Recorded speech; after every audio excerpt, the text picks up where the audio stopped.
Did you know that according to the U.S. Food and Drug Administration, 2/3 of all our fruits and veggies eaten in the United States come from outside the country? And there are all kinds of problems with that. For one, an apple that had to travel hundreds or even thousands of miles to get to your plate can't be all that fresh or nutritious. And I say that's just crazy, especially when we can grow so many different varieties in our own front and backyards. Jumping into growing your own food is actually quite simple. You just need to know the rules. My free webinar, Introduction to Urban Farming, begins to frame out your pathway to growing your own healthy food. In this free webinar, you'll learn the 3 simple steps to becoming an urban farmer, the 5 components of healthy soil, and how to think regeneratively, which is, by the way, one of the most important concepts we need to be exploring right now. Will you join me in this webinar and help co-create the food revolution? Just text GARDEN to 44222 or go to urbanfarmu.org to sign up for your free webinar. That's GARDEN to 44222 or urbanfarmu.org.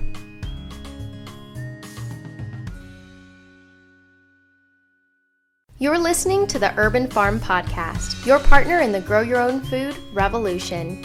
Whether you've just been introduced to urban farming or you're a lifelong advocate, we're sure you'll leave feeling more informed, equipped, and empowered to dig deeper into the soil of your local food economy. With you every step of the way, here's your host, Greg Peterson.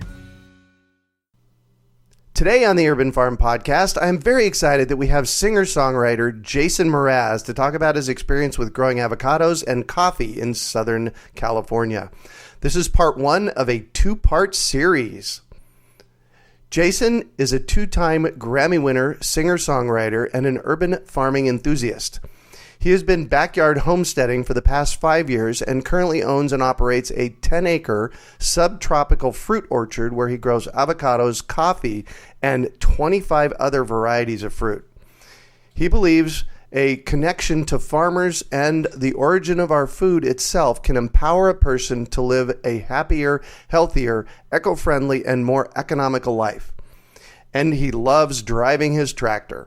Welcome to the show today, Jason. Well, thank you very much, Greg. It's good to be here. Absolutely. I love that you're here and contributing to the conversation. Thank you. So I shared a bit about you. Can you fill in the blanks for us and share more about the path you took to get where you're at now? Absolutely. So in 2004, I'd been touring quite a bit, and I knew I wanted to buy a home. And prior to that, I was living in an apartment. Mm-hmm. And I wanted to live out in out in nature, out in the woods, if you will. Right. I was very naive to growing. I was very naive to agriculture.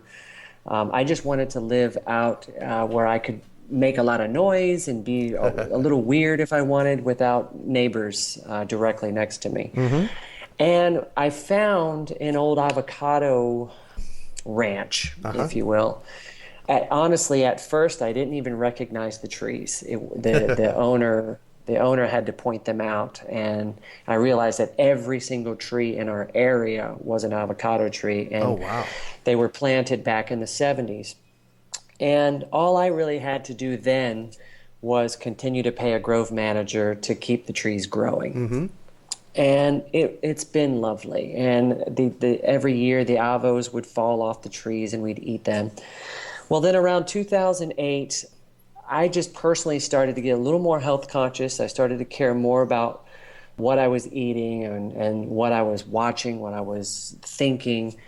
And it just dawned on me that I live in an agricultural area and that I have these trees and that I should probably plant a garden as well so that I can supplement our grocery income and have access to more local food. And that was really the start of it. I really wanted to be more, I wanted to empower myself. I wanted to learn more about where food came from. I wanted to try it on. But I was scared. I didn't know where to begin. I didn't know what to do. So I started small. I started with a small garden and a couple of books, a couple of online searches.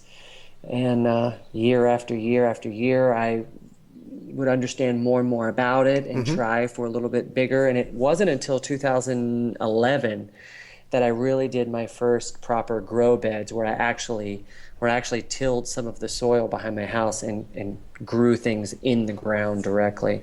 Prior to that, it was, pretty much containers and garden boxes that I had built. And that was my path. And so as I worked on that garden, as it grew and grew each year and started to serve my needs, and some years it didn't serve me, some years it overserved me. As I grew, I then started to take a little more control, a little more ownership of the avocado trees, and transitioning these 40-year-old trees, transitioning them into organic. And that's been a process that's really turned me more into a farmer than I ever thought I would be.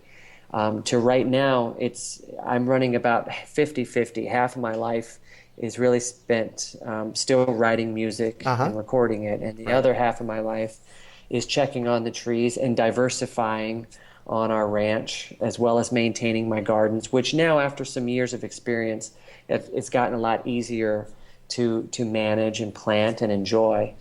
But it all started with that single wish of just wanting to be a little healthier, a little bit more practical, and a little bit more local. Oh, perfect. Can you tell us about your first attempts at composting? Exactly. So this harkens back to like 2006, 7, 8, sometime around then. I had a little container garden just off the side of my house, and my roommate was saying, well, we should be composting. We should basically take our kitchen scraps and we should, put them, break them down and put them in the garden. And I didn't understand that. I just thought, okay, this is easy. So I literally took my pizza scraps and leftover pizza, whole slices. I mean, I was even eating meat back in these days. So there's pepperoni pizza slices in our garden. And my neighbor, my roommate comes home. He says, "Who threw the pizza in the garden?" And I was proud. I said, "I'm composting." And he said, "No, man, you've got it all wrong." And luckily, my roommate had a little bit of experience, a little more than I did, and pointed out that no, this is obviously going to create maggots and bugs and unwantedness that we don't want in our compost. Certainly, we don't want it, brushing up against our leafy greens like this. So that's how far I've come. I began this journey throwing pizza in my garden, and I enjoy that story because I'm kind of proud of that big mistake. How far exactly how far you've come. So you actually participated in our Urban Farming 101 course in 2014, and I kind of wanted to check in with you and see how that helped you in your farming process. Well, in that class, you used the term lazy farmer or lazy gardener. Yep. And as a way of basically learning how to plan your garden in a way that you wouldn't have to be a slave to your garden. Yeah. And so I got a lot out of your course in how I could mindfully plant things that were going to serve us in case I was away for a week or 2 or 3 or even a month. Right. That if I came back, the garden or my trees and everything would still be there. One of the biggest things I got out of your course was fruit trees. Oh, yes. And how to plant them so that they can serve me year round, how I can plant them to cool my buildings. I have a studio on my property as well as a house, and I have a little chicken coop. And all of those things have a tendency to get real hot at different times of the day. So I found myself planting right after that course, or during the course actually, it was January during the middle of the semester. I personally planted 40 more fruit trees on my property. How cool is that? Which was amazing because, when I bought my property, all we had was Hass avocados and Reed avocados. And, that's nice. Once a year we'd have a Hass crop, and once a year we'd have a Reed avocado crop. But the rest of the year we're dry. But now I have 27 different varieties of fruits. And within those 27 different varieties, we have different varieties within those. I've got 4 or 5 different types of citrus. I've got Probably peaches. Loquats and guavas. I've got peaches, different varieties of peaches. Now we're in San Diego where, we can do a subtropical thing. The stone fruits, in fact, I did plant some apples and pears, and they've struggled a bit. We don't get enough cold to really help those out. But we've got some great figs, Suriname cherries, passion fruit does extremely well. So that's really what I mostly took away from your mini books and from the urban farming class, the 101 class, was how I could just add more value to my space. And also you got me thinking about growing unique varieties, things that you don't normally see at the grocery store. And in my search at local nurseries, I found things like the sapote fruit. Oh, yes. Mangoes. I mean, we're very lucky to grow year-round and to grow some really unique things in this subtropical climate in San Diego. But, for example, the Suriname cherries, the mangoes, the sapote fruit, and more recently, coffee. Oh, yes. These are things that I find people aren't really growing them. And so that, it's fun for us to eat unique varieties of fruit, but eventually I foresee us having an abundance of some of these fruits at different times of the year that we may be able to take them to a farmer's market or at least share them with our community. So I really loved, changing my perspective or expanding my perspective thanks to your course. Well, thank you. Thanks for that. Yeah. So tell us about the transition from a small garden to what you have now, which is 10 acres. Well, it's neat because the small garden is almost like a micro version of the macro of the larger piece of our land here. So, and I feel like I took baby steps to get there, with the container gardens, and then I think I had 4 original grow beds in my backyard garden at one point we had 14 grow beds, but then we realized that's just too much for our household. Oh, yeah. And it kept us a little busy, so we scaled it back to 4, and we give our chickens half the garden to really run around in and fertilize. And then stepping out into the trees, that came as a economical need, because as I transitioned to organic, because I wanted to be healthier, I just wanted to proudly hang the California Certified Organic Farm sign on our gate. Nice. Yeah, and we're surrounded by ag land. A lot of people grow avocados. Neighbor across street has been growing strawberries for years, but now he grows peppers. That's just because of his clients' needs. But most of the farms around here are non-organic, and we wanted to make a statement, and I also wanted to be a model for how it could be done, and I wanted to show pretty much the numbers, like what was going to be our investment in time and money to get to organic status. And what I found is that it was quite a lot of work, both labor and financial expense. Right. But through that, I learned that we had been growing avocados in an old-fashioned way. Our groves were planted, it's called 20 by 20. So every 20 feet you'll find an avocado tree. And the trees are huge, and you have to climb a ladder and use poles to get the fruit out of these trees. And that takes time. Well, with our new model, what we've decided to do is bring the trees down in size so they look more like shrubs. And that opened up a lot of land, a lot of real estate in between the trees, which has given us an opportunity to plant more product, more plant material, so that we can have more crop, more return. If we're going to be watering and we're going to have people out there feeding the trees and weeding, we're going to need more crops to pay for that labor and all that material. Right. And now we do. And The diversification is also fun because rather than have the 2 crops a year, the 2 harvests of avocados, now we can look forward to having many varieties of avocados, as well as many other fruit varieties. And it was the goal with stepping out into the grove and taking over the 10-acre parcel myself was to eventually get to 365 days of food. Was basically get to a place where it was a fruit forest. It wasn't just a monoculture of avocados. This can really be a dense jungle of food. The different places you walk, you might stumble onto a little citrus grove or a little mango grove or a cherimoya grove. And I'm really excited about it. We're still in that transition. We're actually still planting right now, but it's 10 acres is a big space. Oh, yeah. But it would have been very daunting to do 10 years ago when I didn't have any experience. But now, having had some time to manage a small garden and to plant fruit trees around my home and my studio, to see really what it takes and to see what it will do in a year, how it can grow and how it can flower and how it can fruit, some of the things to look forward to.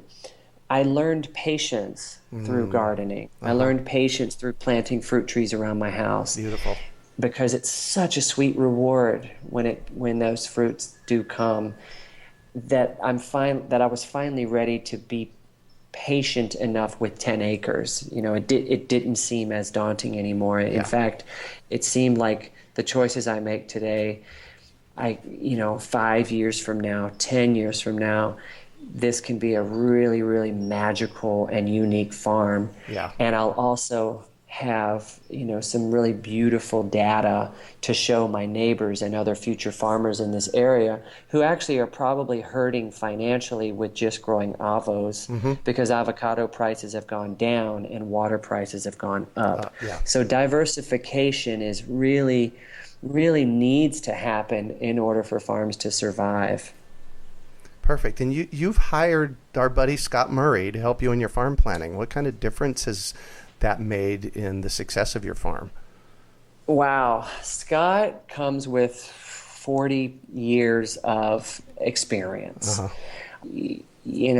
From how to think in the long term on what you want the farm to look like, how you want it to serve you, to, preparing for El Nino. While I wanted to just plant trees, he's like, well, maybe we should spend a few weeks getting ready for this rainfall. We're gonna want to sequester the rain as it comes, and we're gonna want to make sure it doesn't all just run away and take all your topsoil with you. So he really helped us in preparing mentally and physically transforming the landscape to hold in that rainwater and to dig various little, trenches and ditches, swales, to direct the water to go towards certain places. It was very helpful. Scott seems to know exactly what these plants and these trees really want to eat and just about how much they want to eat. So he's been very, very helpful in those formulas. He's very helpful in really taking a moment to plan, take a moment to draw a picture not only in your mind but on the page, and so that when it is time to execute, you don't have to work as hard. You know which steps you're going to take. All your materials are there, and it basically becomes a little assembly line of getting the work done. Because in years past, I might have done one thing and then found out I did it wrong, and I might have to change something or something might die because of it. It's just Scott. I call him my mentor. I call him my farming mentor. And there isn't a lot that we do where we don't speak with Scott first. If we're going to make a big change or we're going to add something, I usually consult with Scott. And I've recommended that to a lot of young farmers or new farmers. It's like, get to know people in your area who are already doing this and download their wisdom the best you can, because that's a huge piece. You don't want that wisdom from Scott and the generations before him to just disappear. And every time I'm with him, I do my best to just soak it in.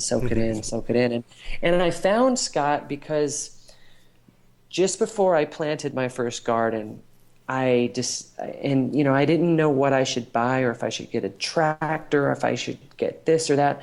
I decided to invite all my neighbors over for just a hang. Wow. And about 80 people showed up. Uh-huh. And because I wanted to know if other people, maybe somebody next door was already composting and they could let me have some of their material. Right. Maybe somebody had a tractor I could use. Maybe there's something I could grow for somebody else. It was an opportunity to just see what was growing on. In fact, I called the event "There Grows the Neighborhood," what's growing on.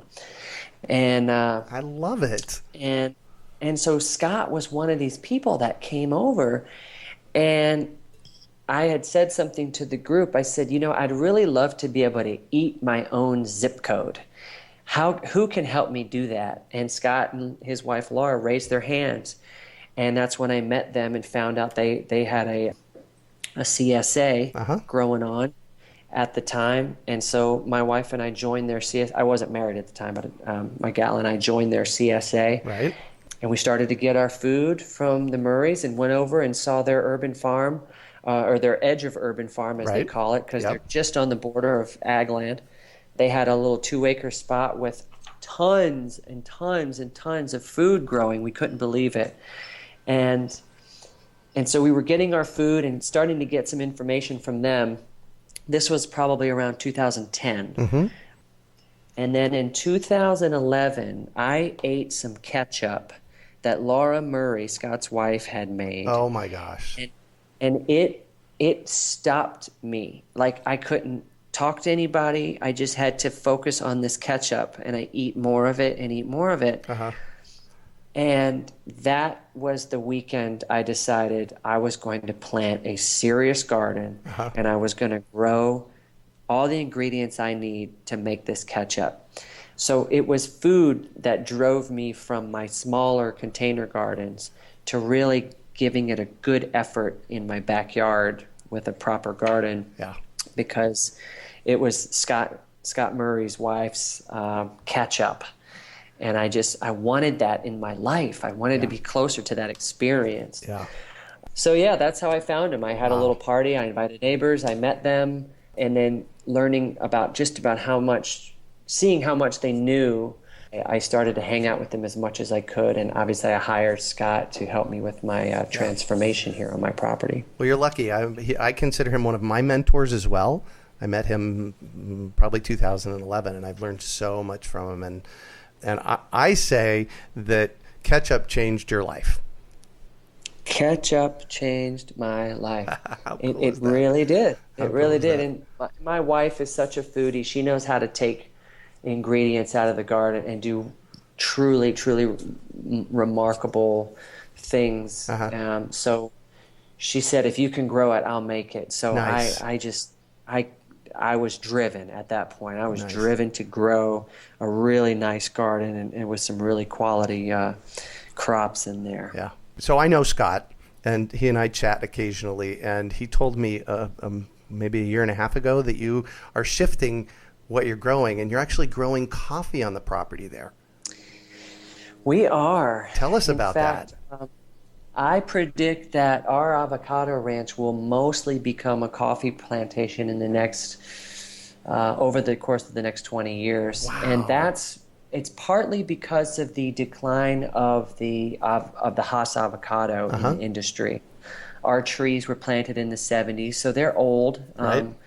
We do cut them back, and there's a lot of new growth right now. We might get another generation out of our trees. Mm-hmm. But, the whole area is covered in Hass avocado, so we really do get an advantage by planting new varieties of things. And coffee is something that, thanks to climate change, is now able to grow really well here. Wow. In Southern California. There's a farmer who's getting a lot of press these days. His name's Jay Rusky out of Goodland Organics in Goleta, California, which is just north of Santa Barbara. And he's been growing specialty coffee for the last 10 years, and he's doing it in just an amazing job. His coffee is getting high reviews by the Specialty Coffee Association, which is the organization that rates coffee. Uh-huh. And so now he's sharing his coffee vision to build an industry of California-grown coffee. Oh, nice. He's sharing it with avocado growers because the trees are very similar. It's a similar pH. It's a similar leaf structure. Oh, nice. They're both similar type of tropical trees, and they grow very well together. There's a nice synergy between the coffee and the avocado. And the coffee, a coffee tree can last 50 to 100 years. And so that's another great investment. I mean, once you plant it, it's there for you, and each year, of course, we're going to have to cultivate it and prune it and feed it. But the blooms and the harvest should come yearly once it starts. And it's brand new to the area. People really don't know if it's going to work, but his tests over the last 10 years have shown that it does. In the 60s and 70s, people didn't think you could grow wine in California. But, and look what we did there. But you sure can. Yeah, exactly. And coffee is interesting to me because it is brand new. Yeah. Because that was something I learned in your Urban Farming 101 class. It was like, talk to area chefs, find out what people want. Yep.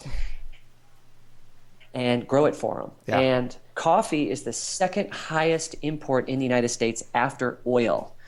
Oh my gosh. People really want coffee. And if you go to a specialty coffee shop, you get these brilliant varieties from all over the world, but there's never been a mainland USA coffee. So we're really looking forward to adding coffee, adding California-grown coffee to that landscape. I just think it's really exciting. I think it's cutting edge. I think it's new. So because we brought down our avocado trees in size, we were able to add last year 2,234 coffee trees. Oh my gosh. To our property. So wow. That's just amazing to me. Yeah. Where I was losing money growing avocados as an organic grower, the drive for me now is watching all of these crops in the next 5 years start to come to life and start to give us some return and get ahead again and survive as a small farm. Yeah. I'm lucky that I have a great day job, but a lot of my other neighbors and gentlemen farmers in the area, they don't. Right. And I'm hoping that my farm and maybe even coffee can serve as a model for how we can save our small farms out here. Nice. Yeah. So why is this notion of urban farming, or your kind of suburban farming, why is this important to you? I think it's a feeling of empowerment. I feel like I can be closer to certain foods that I'm able to grow from my kitchen. It supplements my grocery income. It gets me closer to nature, which I think our humanness, we are from nature, but for some reason we've all congregated towards the cities. So I didn't want to lose that sense of nature. And I travel so much. I fly and I'm always on buses and hotels, that to me, the farming aspect of my life, it truly grounds me. I mean, my hands are in the soil, and to get that dirt on your face. And I've learned through the years now that all that bacteria is only helping my body thrive. It's only helping my immune system. It's only helping my gut flora. I just love it. I love being outdoors. I love watching something grow. It's a sense of peace, of joy. It's a real simple and humble sense of virtue. I just love it. I just it's my television. How cool is that? Yeah. Do you have advice for new farmers? Yes, just start. Just start. That was advice given to me, and I get it now. Just start. Like, well, I don't know how. I mean, there's so much material out there to help us get started. Yeah. Especially at urbanfarm.org. Thank you. Or following Urban Farm on Facebook. I mean, there really is a lot of material there. Your mini books are great. I think just start, because then you'll see what works for you. Right. You'll see how long you can act. You'll even find out what posture is good for you. Oh, Am right. I better Yeah, squatting, exactly. sitting, or bending over? Do I want things that trellis? And is it better to serve me on my back deck or on my windowsill? Yeah. It's such a personal practice that by starting, you'll learn what works for you and you'll learn what you really need. Yeah. There's a great quote, I don't know who said it, but it says, "Show me your garden and I'll show you the kind of person you are." Oh, wow. And your garden, your farm, it really will become a reflection of you. Yeah. Maybe you like pickles, and you might find that just, planting some cucumber seeds every couple of weeks and keeping your cucumber trellis going is all you need to do, because you are fulfilled with pickles and cucumbers year round, Or you might like a little more variety. Or what I love about fruit trees is that you can plant them once and pretty much feed them once, twice a year, and you will get fruit year after year after year for decades. Uh-huh. That is such a gift from nature to you, all thanks to the little bit of time that you put in. And so I say just start, because you'll learn, and also the sooner you start, the sooner you'll start to get some of that reward of eating those sweet, sweet fruits. Don't be scared, just get dirty. There you go. Love it. Don't be scared, just get dirty. I hear you grow medicinal and perennial herbs too? We do. So this goes back to, I found that I actually enjoy being a lazy gardener, a lazy farmer. Love that. And rather than try to grow, a few carrots and a few onions and a few beets and a few this, that seem to all get harvested at once and eaten in about one day. We've started to focus more on things that can winter over and keep growing and keep growing. We have this amazing chard that will last 2 years or more. We've got sages, we've got mugwort, motherwort, comfrey, plantain, angelica, asparagus. It just goes on and on, it sounds like. Top of my head. Yeah, and so the medicinal herbs and the perennials are wonderful, because my wife likes to, we drink herbal infusions. Oh, yes. And what that is we take the herbs, dry, fresh, like stinging nettle, and you can put it, a couple of dried cups into a big quart jar and pour boiling water on it, let it sit to 4 hours, and then strain it and drink it, and you've got this truly magical beverage. It's an herbal infusion. Oh. And we're getting more and more into this, and it's helping us get off of supplements, so we're not buying supplements. Right. And we're not buying all these really expensive superfoods that come from other countries. We're able to actually source our chlorophyll and our nutrients and our vitamins right from our own backyard. And it's very easy to grow. They're types of things that you can cut them back and they just grow and grow even bigger the next time. We've got these beautiful flowering lavenders, nice. Flowering basils and lavenders that our bees love to dine on. And so these are things that enhance our garden. We've noticed that the pests, we used to have a lot of aphid problems on our kales and our lettuces and our chards, etc., that we no longer have that problem. And I truly think it's because of our diversity of all the different herbs we have growing, sort of in conjunct with our lettuces, etc., our peppers and things. Right. And I think our soil health adds to that too. But yeah, so the medicinal herbs are great because it's just another type of crop that we like to use in our kitchen that we don't have to buy and source from somewhere else. And it's very, very easy to grow. Once you plant it, it tends to just get bigger and bigger each year. And most perennials I've noticed want to propagate themselves and are easy to propagate and duplicate again and again on your property. So we've kind of fallen in love with those. Love that. This concludes part 1 of our conversation with singer-songwriter Jason Mraz. Join us in a couple of days as we talk with him about his experience with music, planting trees, and taking urban farming on the road.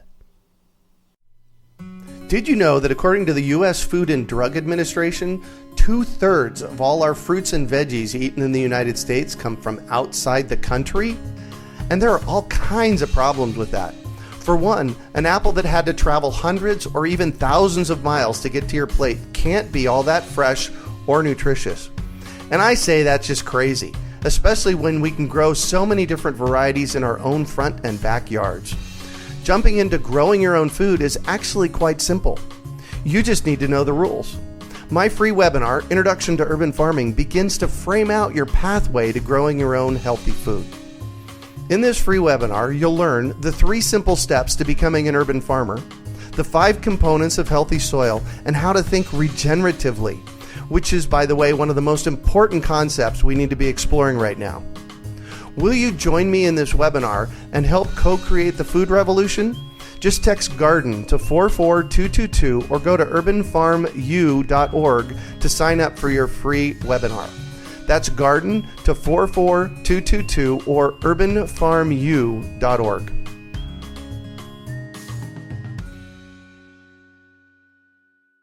We hope you enjoyed today's episode of the Urban Farm Podcast. Remember to listen 3 days a week for tips, advice, and resources to help you on your journey with urban farming. You can find us on the web at urbanfarm.org or send us an email to podcast@urbanfarm.org. In the words of Vincent van Gogh, great things are done by a series of small things brought together. Be encouraged that with each lesson learned and skill developed, you are one step closer in the direction of your dreams.